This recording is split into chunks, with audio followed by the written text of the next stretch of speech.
미국 연방준비제도가 기준금리를 0.5%포인트 내리는 빅컷을 단행했습니다. 올해 추가적인 금리 인하까지 시사한 가운데 다음 달 한국은행의 결정에도 관심이 쏠립니다. 김광석 한양대 겸임교수와 자세하게 짚어봅니다. 어서 오세요. 안녕하세요. 네, 사실 9월 미국 금리 인하는 기정사실이다 이렇게 봤었는데 그 폭이 관심 사안이었습니까? 네. 그동안 계속 베이비 스텝 0.25%포인트 인하를 예측을 하셨는데 네. 빅컷이 단행됐습니다. 어떻게 보셨습니까? 네, 정말 이례적인, 예외적인 그런 통화 정책의 발표였다. 이렇게 좀 해석을 했고요. 통화 정책의 기본적인 그 메커니즘에서 아예 벗어난 그런 금리 인하였다. 이렇게 평가를 합니다. 제가 그린스펀의 이야기를 잠깐 하고 싶습니다. 그린스펀이라는 인물이 전설의 연준 의장이라고 평가받고 있고요. 예. 정말 오랫동안 1987년부터 그리고 2006년까지 20년 동안 5번에 걸친 연준 의장을 재임했었습니다.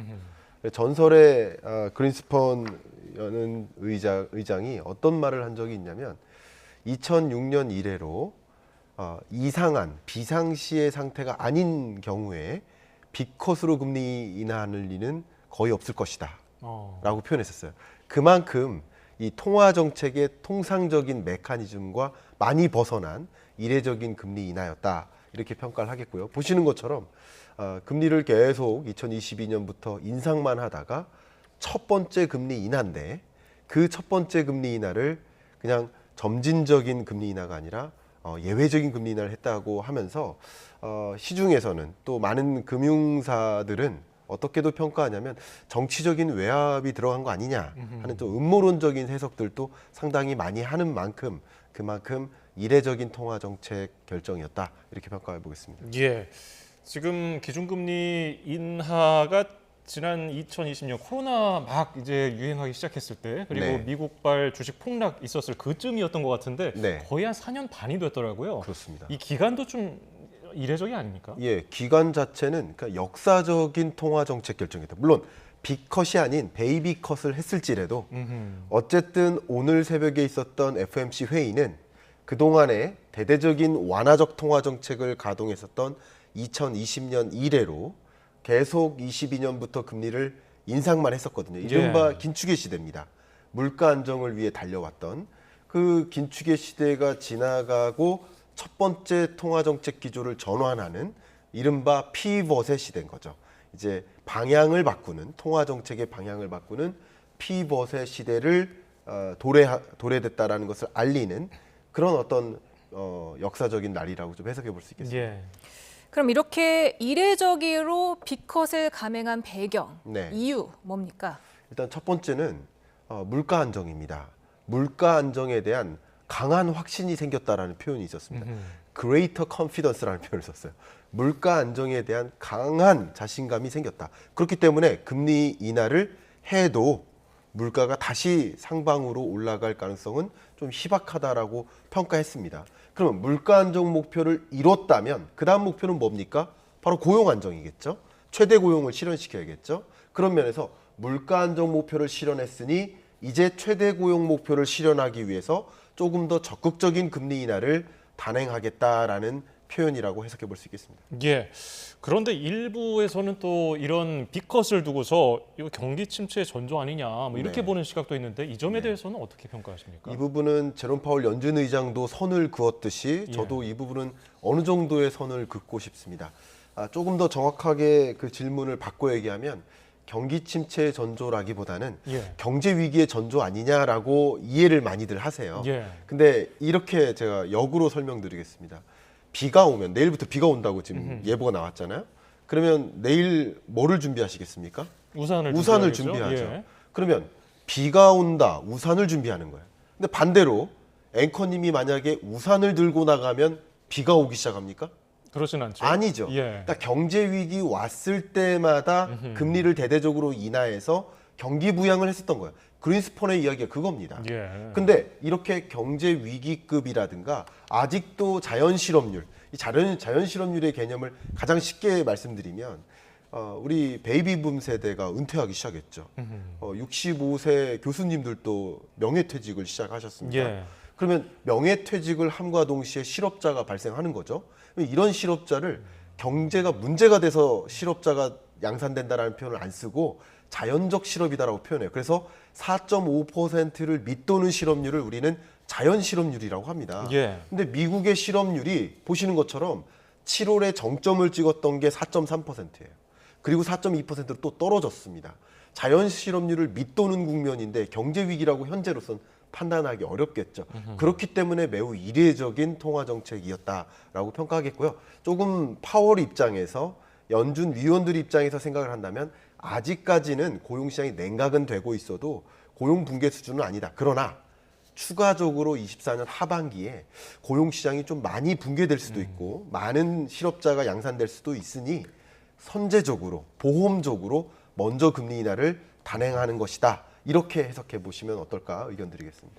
네, 이게 금리 인하한 배경에 따라서도 굉장히 시장 반응이 굉장히 많이 달라지더라고요. 이게 금리를 정상화하기 위한 그런 조치일 때는 조정 시작 후에 1년 만 S&P 지수가 평균 13% 올랐는데 네. 경기 침체 때는 12% 하락을 했다. 그렇죠. 이런 분석이 있더라고요. 예, 맞습니다. 그러니까 정상적인 통화 정책 기조의 전환, 제가 앞에 말씀드렸던 이른바 피벗. 그러니까 미국만 금리 인하한 것이 아니라 영국도 먼저 금리 인하했습니다. 유로존 미국보다 먼저 금리 인하 2번 했습니다. 스위스, 스웨덴 먼저 금리 인하했습니다. 캐나다, 멕시코 이 수많은 나라들이 미국보다 먼저 금리 인하를 나서는 것은 이것은 경기 침체에 대한 방어라기보다는 지금까지 금리 인상에서 물가 안정을 위해 달려왔으니 물가 안정 목표 이뤘으면 그다음 다음 숙제하자 하면서 통화 정책 기조를 전환해 나가는 거라고 해석을 할 수 있겠습니다. 예. 이런 경우라면 경기 침체도 없는데 금리는 떨어지네. 그럼 주식 비중을 늘려야겠다 하는 자산 관리적 액션이 취해지다 보니 주가가 올라갈 수 있는 겁니다. 부동산 가격도 마찬가지죠. 그런데 만약에 경기 침체가 동반된 금리 인하다. 경기 침체를 방어하기 위한 수단으로서 금리를 인하했다. 성격이 다르죠. 통화 정책의 성격이 다릅니다. 이럴 경우로 한다면 경기 침체라는 것은 뭐예요? 우리나라에 예를 들어서 100개의 산업이 있다 그러면 100개의 산업의 전체 총합을 GDP라고 할 수 있겠죠. 부가가치 합을. 그 GDP 규모가 좀 쪼그라든다는 것이 경기 침체인데 여러 기업들, 산업들이 어떻겠습니까? 경기가 좋지 않겠죠. 실적이 좋지 않겠죠. 그러니까 당연히 주가에서는 안 좋을 수밖에 없고 경기 침체가 우려된다 그러면 주식시장에서 먼저 내던지고 떠나죠. 그런 현상이라고 또 해석해 볼 수 있기 때문에 경기 침체가 동반될 것이다라고 전제하고 금리 인하가 동반하는 것이다. 이렇게 해석할 때랑 경기 침체까지는 아니고 점진적으로 통화 정책 기조를 선회하는 것이다. 피벗이다라고 판단할 때는 완전히 다른 자본시장의 흐름이 연출될 수 있겠다고 보겠습니다. 예. 올해 안에 더 내릴 거라는 예측이 나오고 그렇게도 얘기를 했는데 네. 한 번 더 비컷입니까? 네. 한 번 더 비컷은 현재로서는 어렵다고 생각합니다. 예. 저의 생각인 거죠. 근데 파월이 이야기했듯이 기자회견에서 향후 발표되는 인커밍 데이터, 추가적인 데이터에 따라서 예. 다음 주에 PCE 물가 데이터가 나옵니다. 그리고 당연히 10월 초에 미국 고용 데이터가 나옵니다. 그런 지표들이 예를 들어서 실업률이 4.3, 4.2였다가 만약에 4.5를 초과한다. 그럼 비컷이라도 단행할 의지를 발표할 거라고 생각합니다. 예. 그러나 그 실업률이 더 치솟지 않아요. 만약에. 그리고 물가는 뭐 나름 정상화되고 있어요. 그러면 베이비컷을 2번 정도 11월, 12월에 한다. 이렇게 추가적으로 발표되는 데이터에 따라서 통화정책 기조가 움직일 것이다. 이렇게 의견 드리겠습니다. 네, 지금 미국 대선이 11월 5일이니까 48일 앞두고 이루어진 금리 인하입니다. 이에 네. 따라서 지금 대선 후보들의 희비가 엇갈리는 것 같은데요. 네, 맞습니다. 일단 트럼프 전 미국 대통령은 이 후보 기간 동안 이미 파월한테 경고의 메시지를 계속 던졌어요. 예. 뭐라고 했냐면 파월, 너 금리 인하 하지 마라. 대선 전까지는 하지 마라. 라고 압력을 가했어요. 그만큼 금리 인하는 현 정부의 긍정적인 해석을 줄만 하겠죠. 예. 정치적 의도 없이 경제 상황에 따라 금리를 결정했다라고 파월은 명확히 이야기를 했습니다. 근데 해리스 입장에서는 물가 낮추기 위한 노력에 집중하고 있는 것이다. 아직도 노력하고 있다. 갈 여지가 많다. 이렇게 얘기함으로써 이 24년 내내 지금 선거를 앞두고 미국 3억이 넘는 인구가 엄청나게 높은 고물가와 고금리에 고통을 겪고 있어요. 예. 이른바 생활비 위기라고 합니다. 그 생활비 위기에 직면해 있기 때문에 이번 금리 인하는 물가 안정 목표도 우리가 이뤄냈다.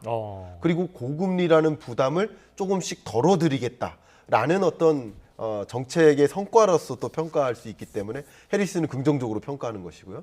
트럼프 입장에서는 얼마나 경제가 이렇게 파탄이 났길래 경제 위기의 상황이 이길래 밖으로는 보여지지 않은 연준 위원들만 보는 데이터들 속에서는 얼마나 심각한 경제 위기이길래 빅컷을 했겠느냐라고 또 주장을 하는 거죠. 예. 이렇게 경제 위기 상황이다라고까지 강조하는 거죠. 역시 정치적인 입장에 따라서 해당 통화 정책의 결정을 달리 평가하고 있는 모습이라고 볼 수 있겠습니다. 예.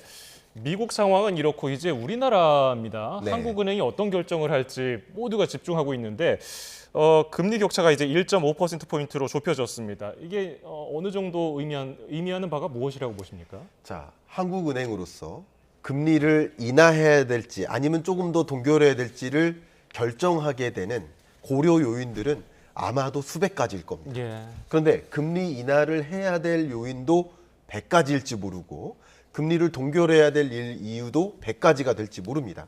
특히 지금의 내수 경기 침체, 자영업자 얼마나 힘듭니까 지금. 그런 내수 경기 침체라든가 그밖에 우리나라 내부적인 부동산 PF 부실이나 해결해야 될 과제들을 생각해 보면 금리를 인하해도 되는 상황이고 예. 물가 안정 목표도 2%라는 목표 물가에 거의 부합하게 왔기 때문에 이제 금리 인하를 안 하면 디플레이션 위협에 또 빠질 수도 있어요. 그렇기 때문에 금리 인하할 이유들도 산적해 있습니다.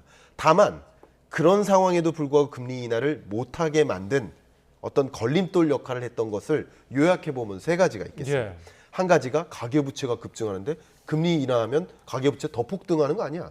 두 번째, 가뜩이나 지금 부동산 경기가 화랑인데 금리 인하를 해버리면 기름을 붓는 격이 될 수 있다라는 우려. 마지막 세 번째가 뭡니까? 한미 간의 기준금리 격차입니다. 근데 두 가지 요인은 차치하더라도 한미 간의 기준금리 격차가 너무나 벌어져서 2%포인트라서 여기서 먼저 금리 인하했다가는 격차가 더 벌어지고 그럼 외국인 자금도 유출될 수 있고 수퍼 강달러가 야기되면 더 흔들릴 수 있겠죠. 예. 이런 외환 건전성에 대한 우려를 생각했기 때문에 역시 금리 인하를 하기가 어려웠던 상황인데 예. 미국이 빅컷의 금리 인하를 단행해줬기 때문에 금리 격차가 좁혀졌고 이제 금리를 인하해도 예를 들어서 0.25%포인트 인하해도 예전과 같은 2%포인트의 격차는 아닌 게 되기 때문에 예. 역시 이 세 가지 걸림돌 중에 한 가지 걸림돌, 한미 기준금리 격차는 다소 해소된 것이다. 그래서 이 두 가지 걸림돌만 생각해보고 금리를 이제 결정을 해야 되는 상황, 금리를 인하하는 것이 더 맞겠다라고 무게추를 좀 옮기는 상황이라고 의견을 드리겠습니다. 네, 그렇다 보니까 한국은행의 기준금리 인하가 이제 초읽기에 들어갔다고 보는 시각이 많던데 네. 10월입니까? 11월입니까? 의견을 드리면 10월이라고 생각합니다. 왜냐하면 미국 FOMC 회의가 다음 회의가 11월입니다. 예. 그리고 12월에 있습니다. 근데 우리나라는 10월에 금리 인하를 안 하면 11월 후반부로 밀려납니다.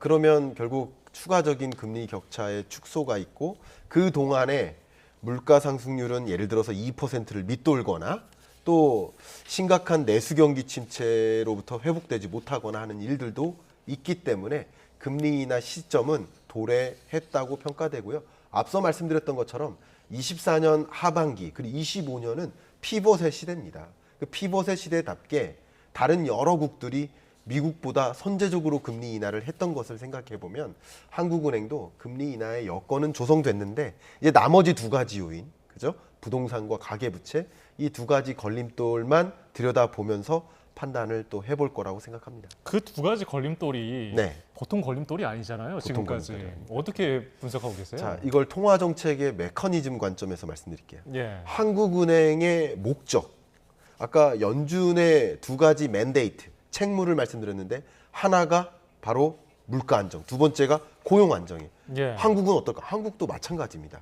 그러니까 한국은행이 가장 주안점을 둬야 될 주된 포인트는 물가 안정 됐느냐? 그럼 금리 인하하는 것이고 고용이 심각하게 위축되고 있다. 경기가 너무 파탄나고 있다. 그러면 금리를 또 인하해야 될 이유가 되는 겁니다. 그런데 이런 금리 결정에 따라서 목적은 아니지만 금리 결정에 따라서 부작용처럼 영향을 미칠 요소들도 있죠. 그게 바로 가계부채나 부동산이에요. 예. 금리를 인하했다가 가계부채가 늘어나네, 부동산 매수 심리가 더 늘어나서 주택 가격이 폭등한 이런 부작용도 우려하기 때문에 금리 인하를 쉽게 할 수가 없는 겁니다. 다만 말씀드린 것처럼 이거는 목적은 아니기 때문에 예. 조금 극단적으로 말씀드리면 한국은행이 고민해야 될 일이 아닌 거예요, 상대적으로.